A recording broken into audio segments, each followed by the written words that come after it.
Rubyiruko mugabanye depression mu ndirimbo. Ibishake se byabishize ku isi so. Kabikora misukari. Kandi raryo. Kandi sukari ibateje diabete. Yeah, God. This life no fair. Hey, no balance.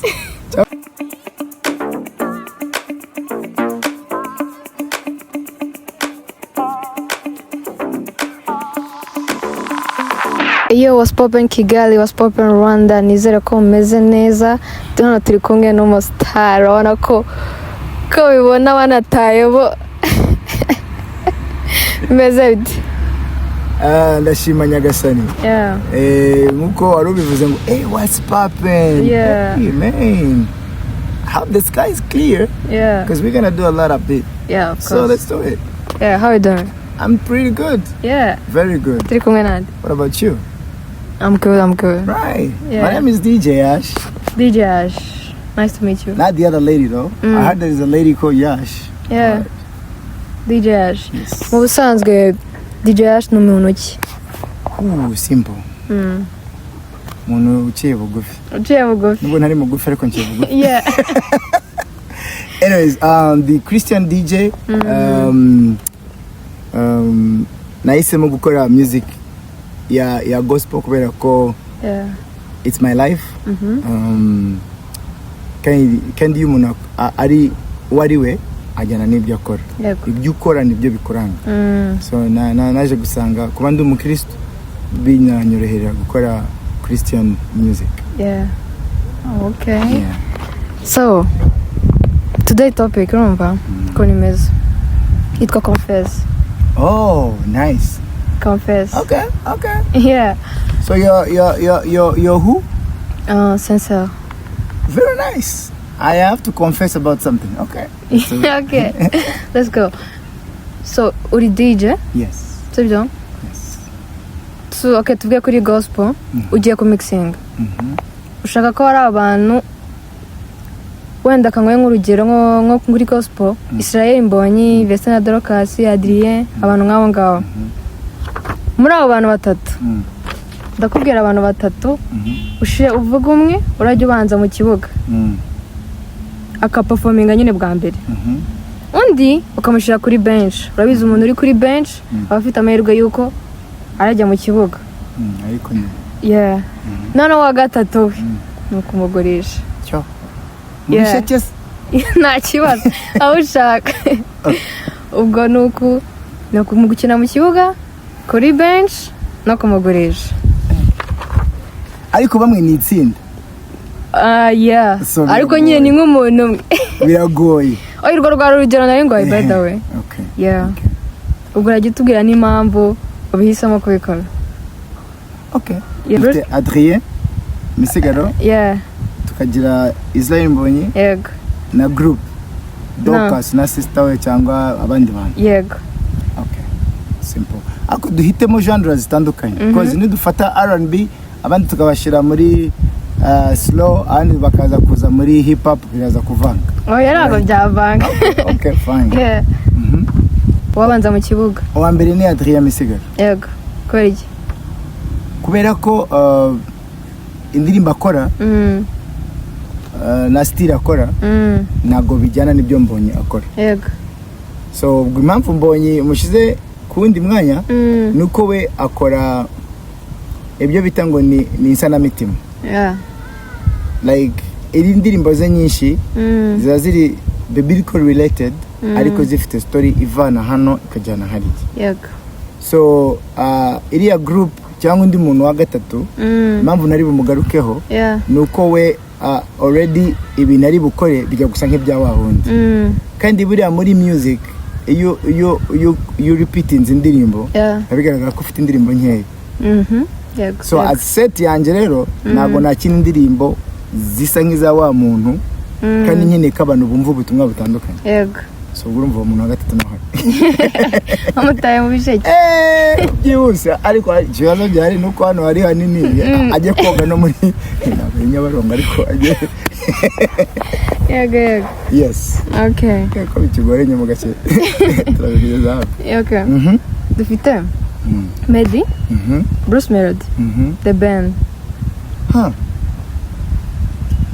Obviously Meddy.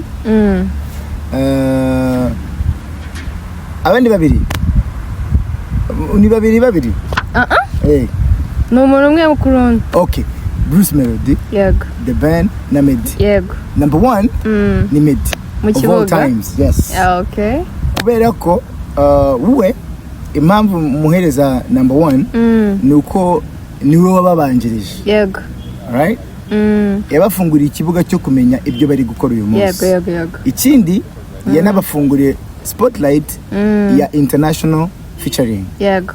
So rero ntabwo najya kumugereranya na Bruce Melody. Nawe yaragerageje ariko kugeza izi saha nk'umu DJ ntabwo nkunda ibishego. Yego. Kandi beside ko abantu benshi ari byo baharaye, nibyo bakunda, ntabwo ngewe ngendana n'igitrending. So bro, I'm sorry, ntabwo hari. But I know the gukora publicity, but ntabwo hari. That's my point of view. Kubera ko to be honest, nibwo bwa mbere ndagiye kumva negative side y'umu DJ. But kuko abantu benshi bakunda ibintu bitrending. Yego. Ushobora kuririmba ibintu ijana nawe bizikara amafuti, ariko kwa kushaka hit na views ukibwira ko you are on the right track. Ariko muri music ntabwo twebwe tubara career gusa, tubara na message. So niyo mpamvu ubona abahanzi nyarwanda benshi, abahanzi nyarwanda ntabwo bagera kure. Kubona? Yego. Kuko ntabwo tuzi message batanga. Ijya kugera even muri East Africa nta message hari. Yego. Ururimi wise ndetse nini na message. Gusa ngazirasa. Yego. Anjye nshobora nubwo najya nyina ndirimba za sekira, nshobora kumva beat ngatanumva indi ndirimbo, ngatanumva indi ndirimbo, ngatanumva indi ndirimbo. Birasa. Yego. Right? So na difference irimo. Ubwo rero nakora ibindi bintu. Yego. Personally, ntabwo ndi against umuziki akora, but message irimo. So that's it. Nihangane. Okay. Dufite Bulldog. Okay. Pifla. Okay. Riderman. Riders all, my brother. Angara ngo twakwirwa tuganira. Ubuguri ingofero. Kubera nakubwiye njyewe nubaha umuntu watangiye genre uri gukora wowe. Yego.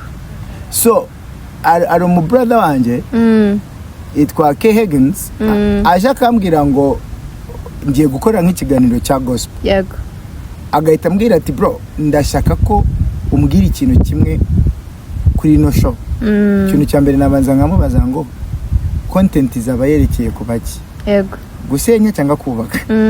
Niba ari gusenya nawe najya mu bisheke. Yego.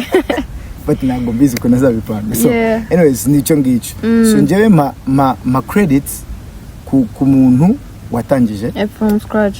So nawe rero Riderman arimo hariya. Mukibug. Ariko wambwashije Pifra nande unde? Na Bulldog. Bari abo bajya kunganya amanota. So ariko iyo ugiye kumva Pifra afite isubirajwi. Kurusha Buddha. Buddha is good. Nijwi rye. I think he's one of the brothers bo muri ya crew ya kera, Tough Gang. Yatumye abantu benjoyinga noneho hip hop. Yego. So ntabwo namushyira kure, but iyo umuntu basabye gutora aratora nyine. Yego. Sometimes hazamo emotions, sometimes hazamo like real touch. I know ko arabishoboye, ariko nanone nyine respect is due to the master, right? I get it. So nawe arabikora neza cyane. Ngewe nkunda nabo bakora isobirajwi ryiza kabisa. Yego. Yes. Akugomba kugurisha umwe.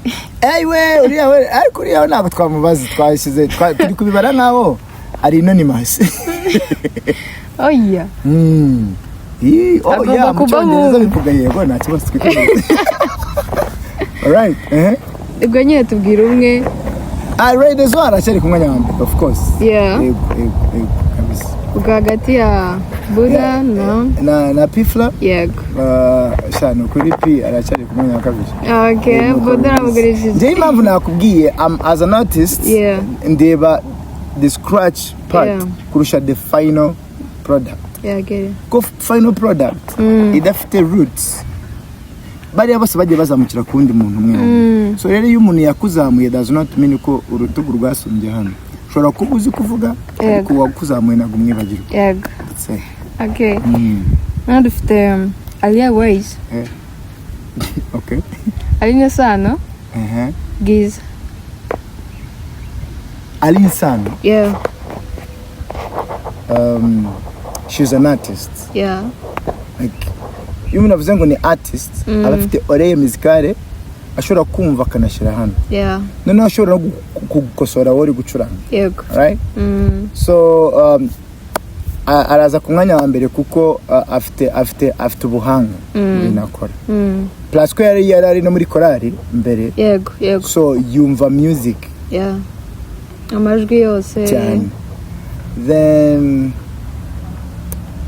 Ariel Ways nabwo nyumva indirimbo nyinshi niyo mpamvu ndi kumbaza ibibazo nkagendera kuri general knowledge ufite. Yego. Niyo mpamvu ndi kugusubiza. Like nibandakarire neza. Ntabwo njyewe njya nkurikira ntabwo nyamfata time ariko Aline wenda muzi akiri kera muri ADPR so I used to play their songs kera kuri TV so ndamuzi kunakunda music. Nubu evolution yagiye akora na changes yakoze zigaragaza akazi kuririmba. Right?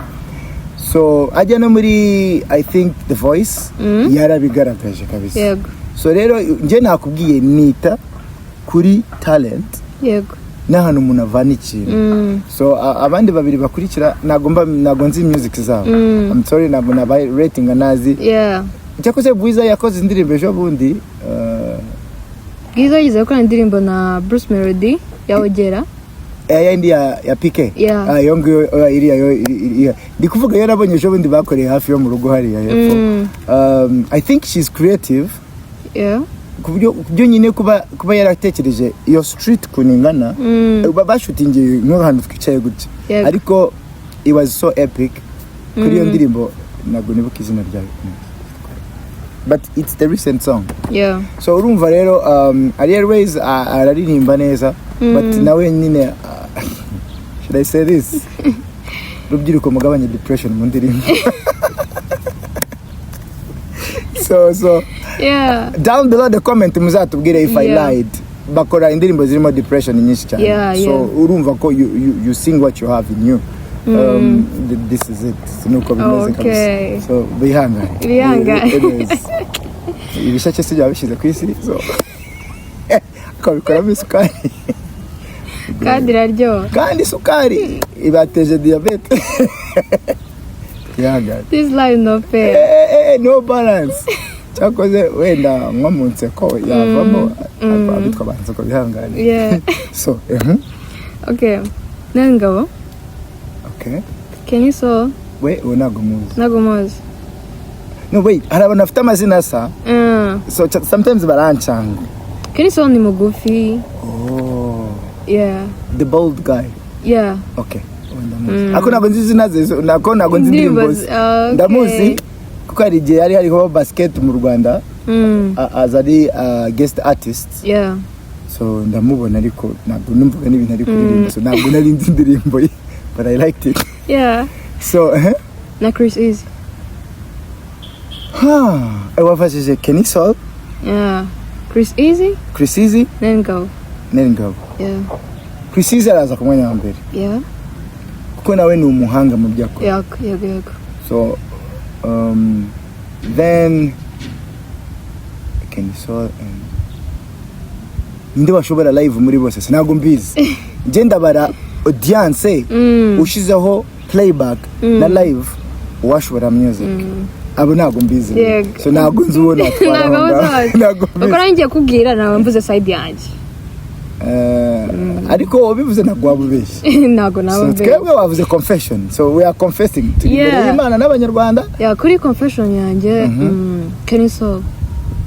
On the mugufi. Yeah, he's good. Okay. How alive haba mu gukora music nyine he's talented yaranabyigiye. So ubungubu rero ugiye kunshotora kuzajya muri Sekira concert.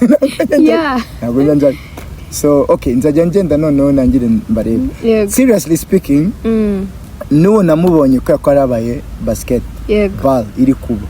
Na ubundi concert za Sekira sinzi banigeze zabereye. Nawe njya kumva ngumva ari gihe numvise ngo hari umuhanzi wakoreye hariya hepfo hano Rwandex. N'undi wakoreye kuri ya kabari baruguru ugenda kuri Senatibe agatang ngaho hafi aho ngaho. Nabimenye barangije. So ntabwo nzi ko bari Kigali. So I'm not good at following artists nyine batego. Okay, ndabyumva. Ubwo katujye ku wandi. Okay. Yeah. Guys, nimuzandakarire. I'm just speaking my mind. Okay. Kinda ntabwo uri mu DJ utazi aba DJ. Yes. Yeah. Some of them. Yeah. Abakera n'abake bashasha. Yawe mazemo igihe. Yes. Abakera n'abake bashasha. Ariko urahita nkopera kuko kuri group yabo yahita tumanja kuri amazina. Ako ari mabonzi niriwe ndebaho. Yeah. DJ Mano. Ndamwumva ko nago muzi. Yeah, DJ Toxic ndamuzi because I think Phil Peter. DJ Marno, Toxic. Yeah, nakunda ko ari kumwe na Toxic ni inshuti cyane. Okay, I think wa gatatu kuko ari n'umu presenter. Yeah. So nago ndi bumubare cyane. Yego, Phil Peter. So turabara babiri. Tubare Marno na Toxic. Toxic. Namubonye DJ hamwe. Yego. Ari umunsi turi the closing ya kwamamaza mzehe hariya Kicukiro. I was the one watangiye araza akurikira. Yego. So ari touch nabonye afite abandi ba DJ ntarabona bakoresha. Yego. We azi no gukoresha mixer yonyine. Na decks zihari. Akamenya guqueuing indirimbo ye, akamenya like transition yayo na deck afite. Yego. Which is another stage cyangwa se level of the passion muri music. As a DJ ugomba kwitegura gukoresha ikintu cyari cyo cyose. As long as with a BPM ukiga like beat match ukiga pitch bending. Uyu baje kumva utwo tuntu dutatu ukabona afite oreille musicale bujya biroro. So ikintu cyanyeretse ko azi music kandi anayikunda in a way akora ibintu yumva n'abandi barabyumva ariko maneno nabo ndabona na DJ so ntabwo mbizi. Nge nakubwiye nabizi ntabwo mbizi. DJ Manowe ni n'umuhanzi buriya. Wumva ra yaririmbye indirimbo turi outside. Iri mu Kiganda cyangwa ni mu Kinyarwanda? Yari mu Kigo turi wawelu. Yes. Yeah. Niwe? Yeah, niwe. Gosh. Ntabwo ndayibona ariko ndayizi. Yeah. Okay. Yarabikoze neza. But doesn't mean ko nyine muzi. Yeah. So I'm sorry ariko ndeko tuba kuri group ataza kumubita. Niba muntu utamuzi atubwira kuri Phil Peter. Phil Peter ni yatangiye ari umu presenter. So nawaza kugira agira igitekerezo nyine passion ibihigisha hano. Abona ibintu bakora nawe yabishobora arabyiga arabishobora. Yego. Ni nk'umuvandimwe ejo bundi yarantunguye. MCT no. Yego. Agiye kubona mbona nazi kuvanga muziki. I was like, bro, this is nice. So birashimisha iyo umuntu adafite aspect imwe y'ubuzima akafata iyo nyine art yose ukayigisha neza. Yes, which is good. Shout out to my brother Tino. So keep the good job, yeah? So ubundi rero no. Okay, can I buy? Okay, twagiye. Okay, let's move. So mami surabazira? Yewe. Okay. Tugerageze. Ufite general understanding ku bintu byinshi tugende. Miss Naomi? Yes. Miss Meto? Yes. Miss Jolly? Yes. Abo ndabazi. Yeah. Same drill? Yeah. Byose bitangira umwe babiri batatu. Yego. Naomi? Are super smart. Yeah. muheto ntago mbizi but Jolly she's a business woman that I know I've seen akunda afite passion ya business so it seems ko nyuma yo kumenya ko ari na misi yari afitemo n'iriya mpano so I think plus ko na muheto yabaye the author w'igitabo mu misi yashize nahise mbona ko nabo bafite ukuntu bagiye bakuramo mu bintu byinshi uriya mushiki wacu ntago mbizi actually umunyeretse n'amafoto muheto niwe ntabwo namenya ko akugera ndamuzi ni nawe ndamuzi muheto niwe Miss Rwanda yafungiyeho oh yes oh no niwe bafungiyeho Miss Rwanda okay nese yari yatsinze for real yari yatsinze se bakurikije iki ubwiza ubwenge the same n'ubundi Miss Rwanda barimo ubwiza ubwenge beauty and what beauty and brain okay so anyways so that's main comment umugurishije beside ko namwibuka n'isura ye so I can't say ku kintu nazi njye nakizi ntago mba nyizi but no observing abo babiri nsanga umwe ari good in business undi ari good in writing so that's it okay wait bose bakoze ubukwe cyangwa n'umwe wakoze ubukwe n'umwe Naomi yes so ubwo urumva we nyuma yo kuba Miss yahise abana Mrs so biroroshye from Miss to Mrs good yaje kubijya mu gihugu bose good congratulations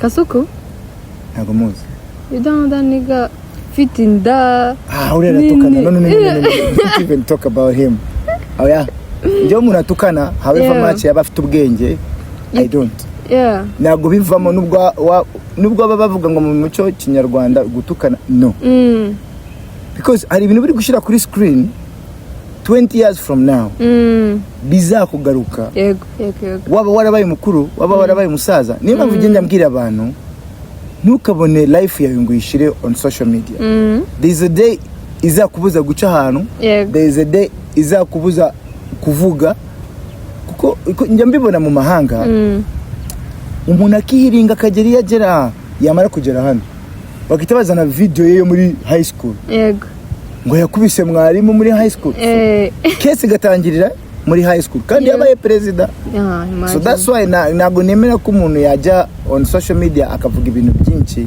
just because afite ijwi twebwe nk'abanyarwanda tureke kwigira abanyamahanga okay n'abanyarwanda bavukiye mu mahanga ntabwo turabyuka mu gitondo ngo tuvuge ngo ntabwo turi abanyarwanda ahubwo twese tuharanira kugaruka mu Rwanda bisobanuye iki bisona ko umuco nyarwanda ni natwe tugomba kuwusigasira so rero iyo umuntu ashatse kwigira umunyamahanga cyane bituma na ya mahanga kuba wigize umunyamahanga ntabwo bikugira umunyamahanga amahanga arahanda tubigendere mu neza ubwo so nabona ngiye kubwira ni sa ubwo katubataruke bari bose bagiye kabisa bihanganye ngiye kuvuga ku makipe no mu Rwanda umbaze basket umbaze basket story basket reka niyamine turebe ko niri gukora Rayon Sport APRC Kiyovu Rayon Sport reka mbabwize ukuri si confession Rayon Sport ni ikipe yitwa Citizen Team ni ikipe y'abaturage alright APR ni ikipe y'igisirikare niko byatangiye however yagiyemo abasivili but ni nko kumbwira ngo Arsenal ari team tuba tuzi ko ari ikintu runaka Kiyovu ntiyabaryogo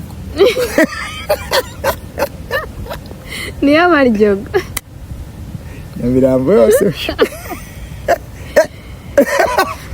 mvuze umuntu nibagiye ko hari undi hari ariko ntabwo ari njyewe uteye bibuye kikavamo kikigendera. So anyways, but Rayon Sport icyo nayumviseho, okay, cyane bari kuvuga urugamba rw'imikino nkumva nari babivuze nibaberetseho, numvise ngo n'umuturage w'inyamasheke afite gatushi iyo Rayon Sport igiye kugura umukinnyi sha nawe yashira 200 arabarwa.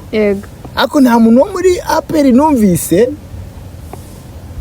wibuze ngajwiri washizeho 200 nawe daso bararo. I don't think ko nadaso yashiraho 200 ngo bayemere. No offense, but nuko bimeze. Ariko na Kiyovu nayo igira aba patriot, igira abaturage bayo bayumva bayizi bagira. Gusa nkici ntarumva mu Rwanda muri sport y'u Rwanda. Kuki ikipe igomba gukina iteganya gutsinda. Ako ngiye mu byo maze kubona nuko ikipe wajyanga ibigizwe n'umukinnyi umwe. Mu mahanga tujye tubona bari abakinnyi babiri bahora bameze nk'abahanganye. Lionel Messi na Cristiano. Ikipe bari miratsinda na gitsindwa. So bisobanura ko natwe niba dufite abakinnyi bakomeye bikina gonza amazina yabo. Niba harimo umukinnyi ubukina muri iyo kipe yakagombye gukina kugira ngo iyo kipe izamuke. None n'abakinnyi bari gukinana nayo niba kamugirira ishyari. Ariko usanga ibintu biri kwica football nyarwanda cyangwa n'imikino muri rusange nuko umuntu umwe arashaka gukina yigaragaza kurusha gukinira ikipe yose. Ibyo rero ntabwo byatuma batera imbere. So niba tumva advice z'abayobozi babo basi bombe zanjye utanafana football basi mureke gukina mu Rwanda mu bakine mu Rwanda basi muzamurane. That's it. Ibintu byo kwiyahura oya mu bigabanye ibintu byo bareba abantu byo kwiyahura ntabwo muri Manchester na ibyo bintu bireki ntabwo turi Buganda abaganda mwihangane. Abo mukinyarwanda b'abaganda mwihangane ntabwo muri Manchester. Ibyo ni byabera nibyo mu Burayi mu birekereyo baba hazi ifiriti mwebwe mwamwagiye n'amaguru nimukajye mukora ibyo bintu. Nibe nababwiraga nimukigana amahanga ibyo amahanga mu bibarekere numva dukora ibyo abanyarwanda byiza bisukuye. Tushimira n'umukuru w'igihugu aba yaduhaye ibintu bizima tukaye no kumukorera ibintu byo kwiyahura. Ibyo ntabwo bikije ntabwo bikije nta nubwo ari bigaturika ubwo rero tubyihorere. Deejay wakoze kwa natwe wakoze cyane ariko nizere ko nibwo natsinzwe gace ariko watanze confession yawe kandi okay. No, the one thing I know is nuko ngewe nkurikira social media cyane z'abandi bantu. But one thing I know wambajije kuri gospel. But the other thing about gospel nuko aba gospel n'abakubiye kwikangura. Tubona aba nkubu aba DJ ba gospel cyane baki compared kuri secular. Turawuvanga ariko nyine usanga niko nabikubwiye usanga indirimbo ziri gusa.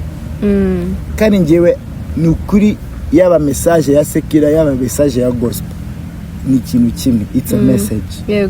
Ejo mu gitondo umwana azishaka akakubwira ngoma ko wakoraga show shyiramo show yawe harandi uzamwereka iye ari indirimbo yatumye iranga secular kuva nabaho.